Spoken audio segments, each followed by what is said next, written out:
Coach Seth here, and I'm excited, as I am most of the time, to present this model to you. And this model is the MANHOOD Model, and it is an acronym.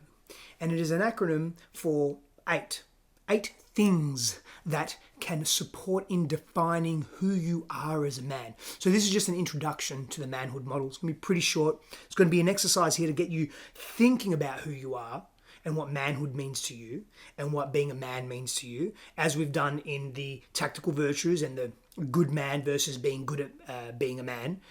But here's an extension of that. And so if we look at the MANHOOD Model, we look at this as an acronym, and each letter represents something in your life that defines and contributes to your masculinity, to you being a man, to your manhood, right? And these are important areas of your life that we need to consider. And when they're in an unhealthy connection, when we are disconnected from these, what often happens is our relationships suffer, our confidence suffers, our self-awareness is minimized, we are reactive in our behavior, we're making choices from desperate places. And so, for example, M represents mother or mum. And if our relationship to our mother is tainted, if our relationship to our mother is one that we can't trust her because she hurt us so much as a young child, and as a result of that, as an adult, we're still harboring resentment and guilt and shame towards our mother, and anger maybe, we will unconsciously project that more than likely to our female relationships, to our intimacy, to our sexuality.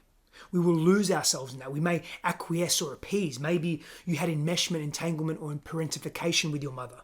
What does that mean? It means that she projected her unconscious needs on you and made you her surrogate husband or partner. And as a child, you grew up, and as an adult now, you are appeasing the women in your life way too much, and you're sacrificing yourself. So if your relationship to your mother is unhealthy, your manhood will be affected. Full stop. Next one's attachment. A for attachment in the MANHOOD Model. Attachment theory. How did you attach as a child growing up? Do you have a secure attachment style? Do you have an avoidant attachment style? Do you have an insecure attachment style? I'm not going to go super deep into this, of course. Later on, we do that when we teach these models separately.